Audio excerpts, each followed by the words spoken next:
Hello everyone, my name is Lupjot Singh and welcome to another video of Singh Views.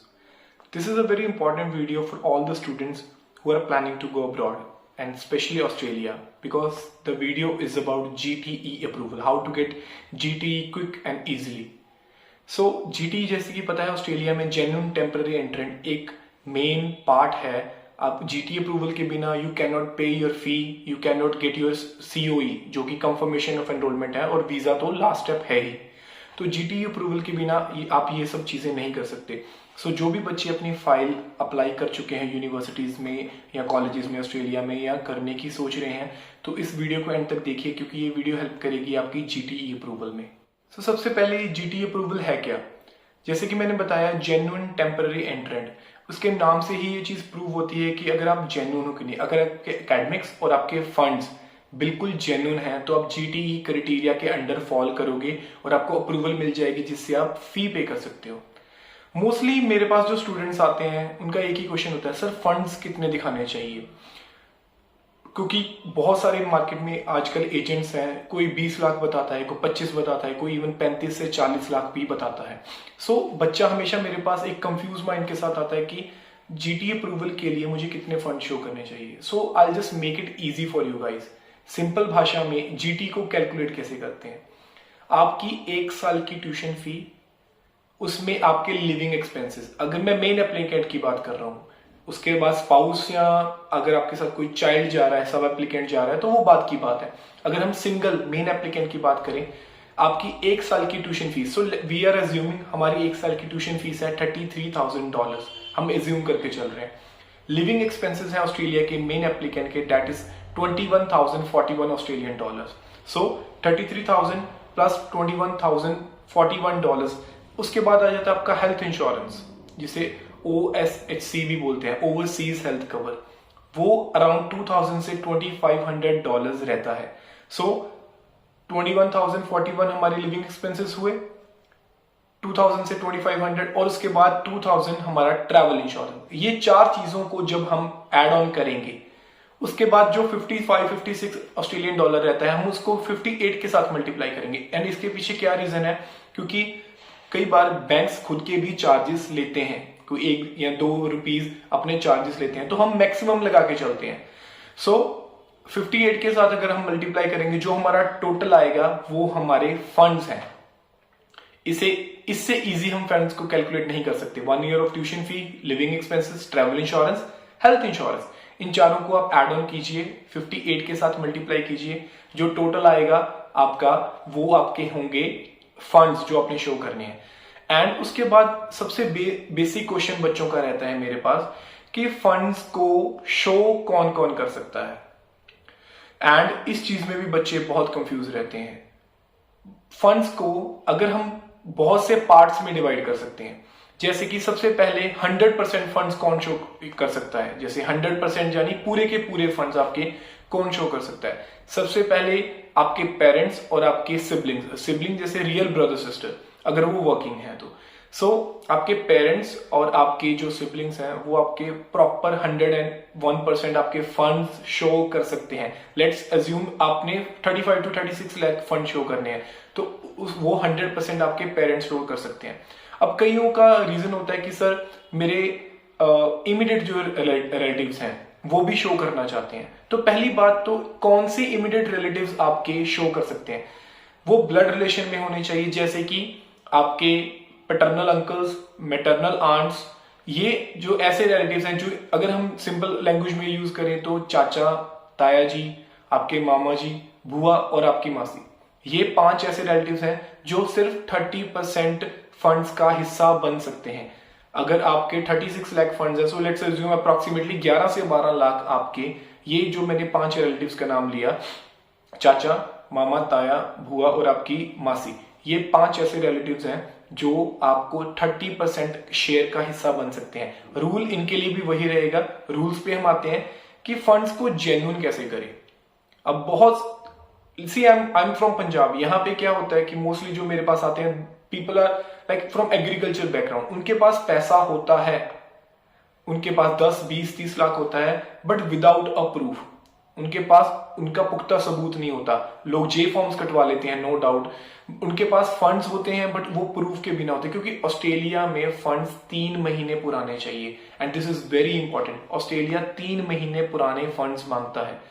अब 3 महीने पुराने, let's say आप जुलाई intake के लिए जा रहे हो, अगर आज आप जुलाई इनटेक के लिए फंड्स रखोगे, it is impossible to go to July intake because it's already end of March. अगर आप आज भी फंड्स रखोगे वो कहीं जून में जाके पुराने होंगे और July intake is almost over for you guys. उसके बाद चलो अगर आप नवंबर इनटेक में जाना चाहते हो, दैट्स अ डिफरेंट सिनेरियो।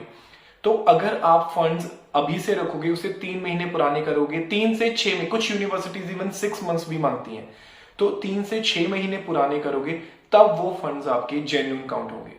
अब एक क्वेश्चन अराइज होता है कि अगर फ्रेश फंड्स दिखाने हैं तो उसका क्या सोर्स है, हम फ्रेश फंड्स कैसे दिखा सकते हैं? उसके लिए भी सोल्यूशन है।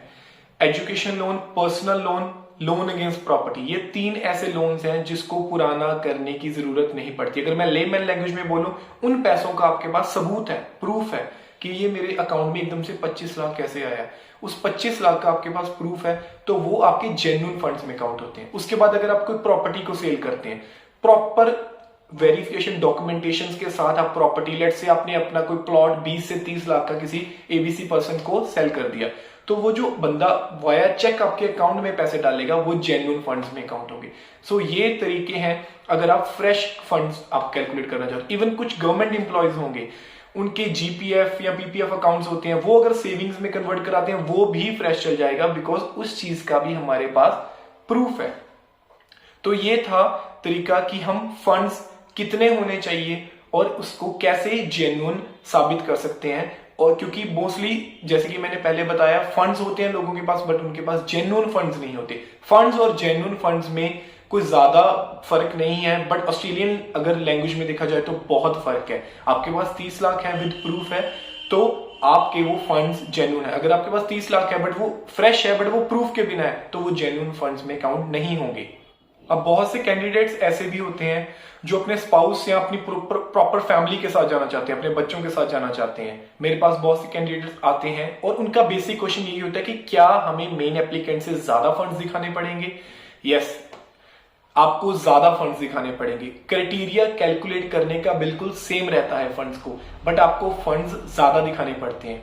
फॉर एग्जाम्पल, एक स्पाउस के साथ जाना चाहता है बंदा, तो जो 1 साल की ट्यूशन फीस वहीं पे रहेगी। ऑब्वियसली स्पाउस तो ट्यूशन फी पे करेगा नहीं, तो मेन एप्लीकेंट की ट्यूशन फी वहीं पे रहेगी।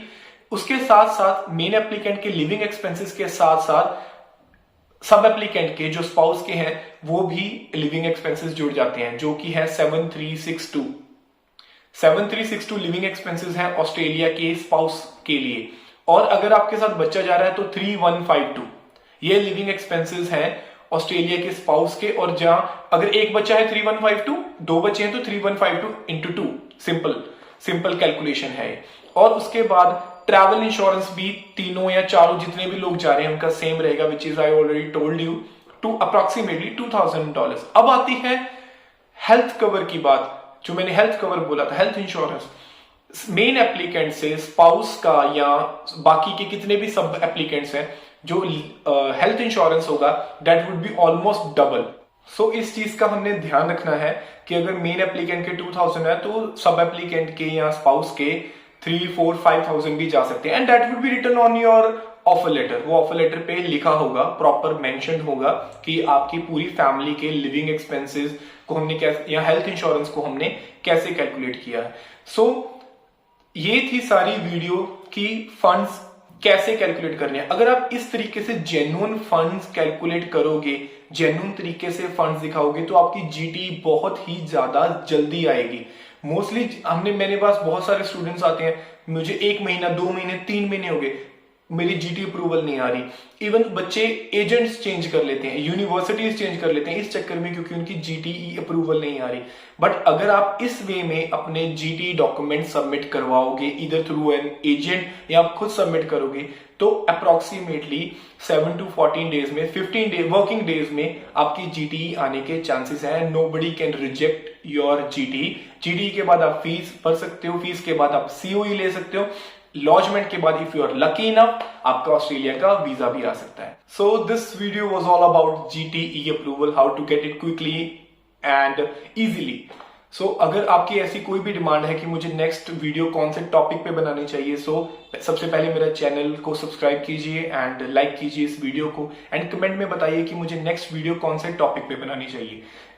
आई मेक श्योर कि मैं उस वीडियो को बनाऊंगा एंड आपके सामने लेके आऊंगा एंड आई होप आपको वो वीडियो अच्छी लगेगी एंड आपके लिए वो हेल्पफुल रहेगी। And thank you for watching.